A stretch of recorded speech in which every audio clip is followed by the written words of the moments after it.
Hi everyone, this is Louise from 805 Soap, and it's Saturday and I'm going to be soaping. So I cleaned everything up, so that's why I thought I'd do this video and share it with you.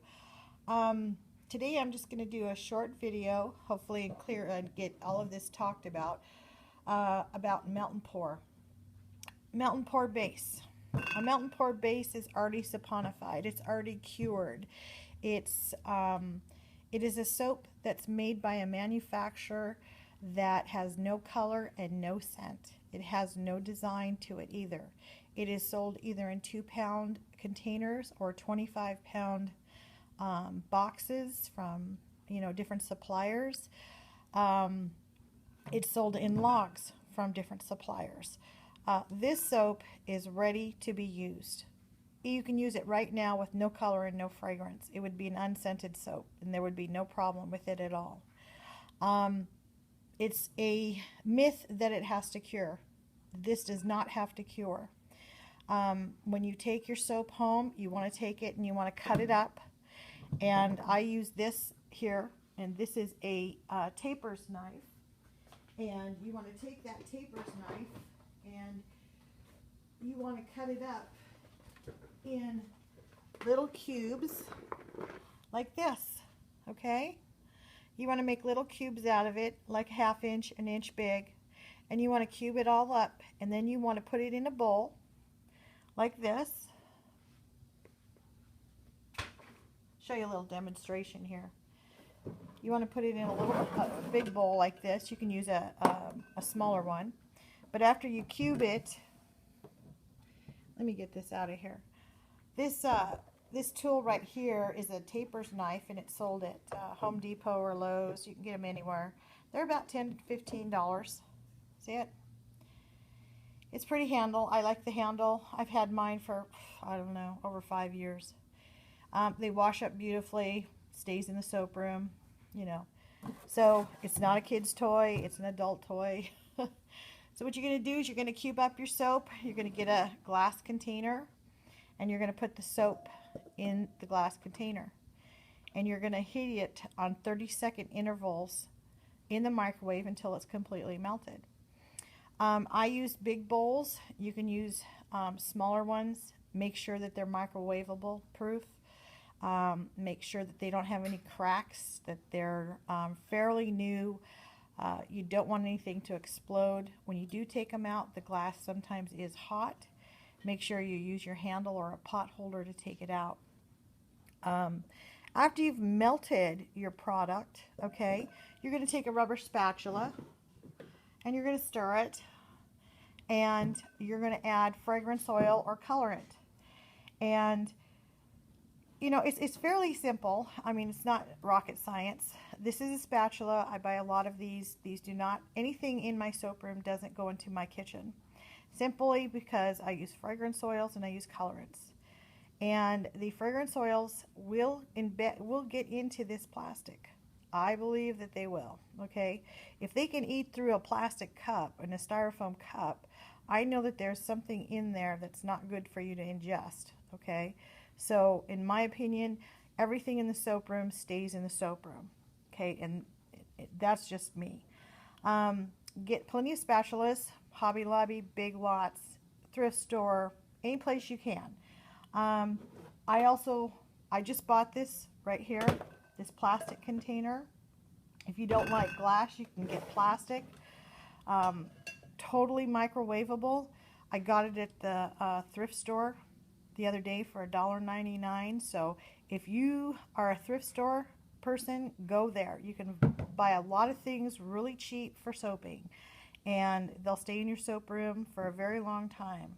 So you want your bowls, you want to cut everything up, you want to melt it. Then what you need is a thermometer. This is a candy thermometer, and you want to take your temperatures. Why do you want to take your temperatures? Well, you don't want your soap to get over 150 to 160 degrees. You're going to burn it. And which, if it gets so hot, you're going to have evaporation, loss of moisture, not a lot of good things are going to happen, and your soap is going to smell. So you want to know the temperature of your soap. The second reason why you want to know the temperature of your soap is to add your fragrance oils. Your fragrance oils have a flash point on them. And on the flash point on them, some of them will say like 150 or 130. So you have to go below the flash point. The other reason why is because you don't want to melt your embeds. And when you put an embed into a soap, if it's too hot, it's going to melt. Then again, if you're making a layered soap and it's not hot enough, it's not going to stick. So the tricks of the trade are to get a thermometer. I've used a thermometer. I know the temperatures by feel.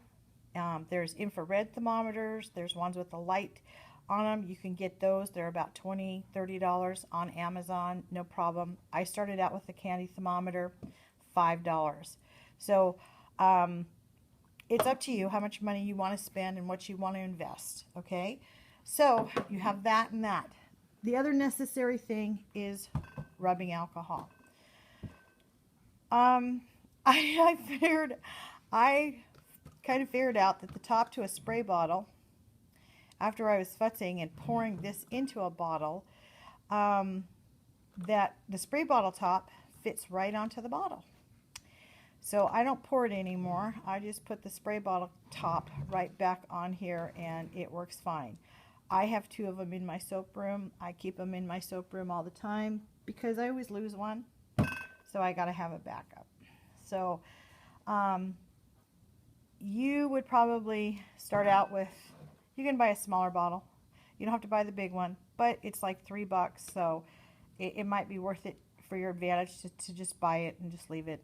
It's still good for scrapes or whatever you need it for in the house. The other thing you need is fragrance oils or something to put your fragrance oils in. Fragrance oils are temperamental, let's put it this way. You don't want to put a fragrance oil in a cup for a very long time. The reason being, the fragrance oil is going to leak through the bottom, and I guarantee you if you let it sit there long enough, it'll leak through this whole cup and it'll be all over your whole counter and everything. Not really a safe idea, okay? If you don't have to use this, don't. Go to the dollar store and buy some of these little glass cups. The glass, you can leave it there. It won't worry. You don't have to worry about timing with it if it's going to leak. And you can pour right from your cup into your bowl. Okay? Fragrance oils. You can start out with little fragrance oils. These are 1 ounce fragrance oils. Most suppliers carry them. And I'm talking about Brambleberry, NG, Wholesale Supplies Plus, Aztec. I mean, there's so many. Just Google soap suppliers on Google and you'll find them. So you got your fragrance oils. Then you're going to need some colorant. And you can leave a white soap. A white soap is pretty. I like white soaps. But if you want to use anything, any colorants, I suggest you using micas. Micas is a dry powder. When you mix a mica, you want to mix it with alcohol. It'll take all of the clumps out. It'll be able to do it, and you'll be able to mix this right up into the soap. The other thing you want to do is, if you want to put any kind of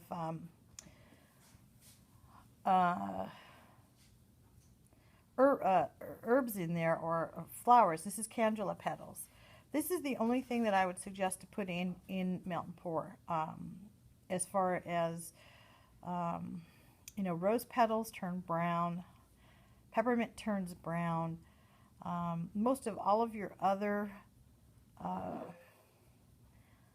do I want to call it, like botanicals, all turn Melt and Pour brown. But the calendula doesn't. It stays yellow and it stays true, and it's pretty in soaps.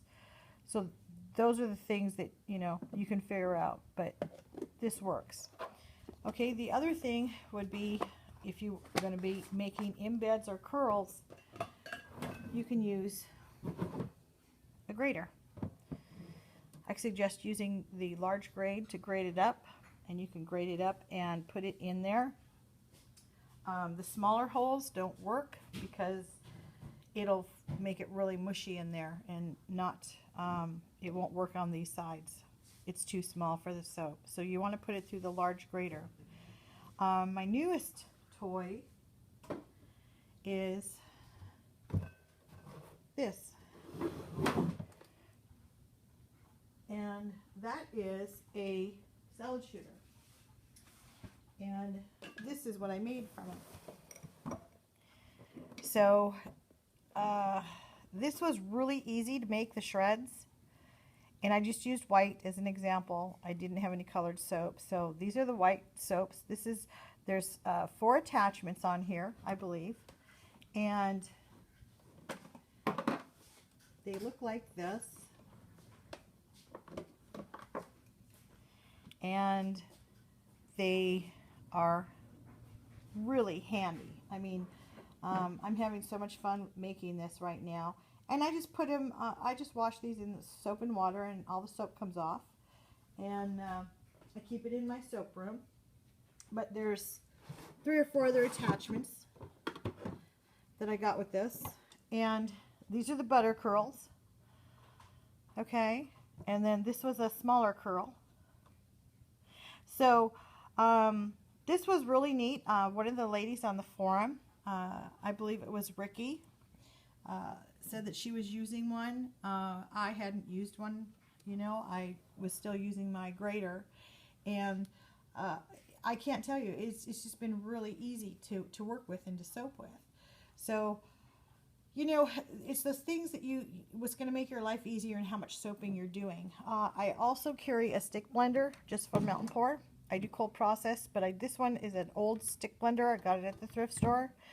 I use it to make my oatmeal milk and honey soap, to blend it up really well. But basically, that's what you need when you soap, okay? It's not rocket science. It's not real difficult. There is some things that are going to happen when you do soap.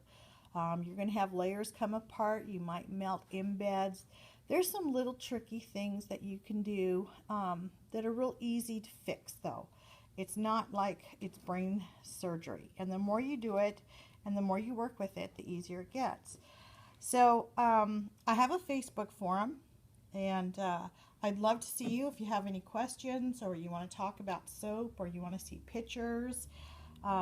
You're more than welcome to join it. I'll put the link down below, and if you have questions, you can ask them in a forum atmosphere, and I welcome all the newbies, the professional business people, and the people that just want to know a little bit more about soaping. I don't allow advertising. I don't allow solicitations. I don't allow anything like that on the forum. The forum is strictly for a learning purpose. If you're wanting to sell soaps, this is not the place to do it. But I welcome you to learn and educate yourself in the craft of soaping, and I'd love to see you there. So anyways, I just thought I'd share a little bit about soaping and how to get started and the basics of what you need. You don't need a lot, but if you have a desire, it might take you a long places you've never been before. I hope to see all of you who watch the video and come and join me in my Facebook group. I'll talk to you later. Bye.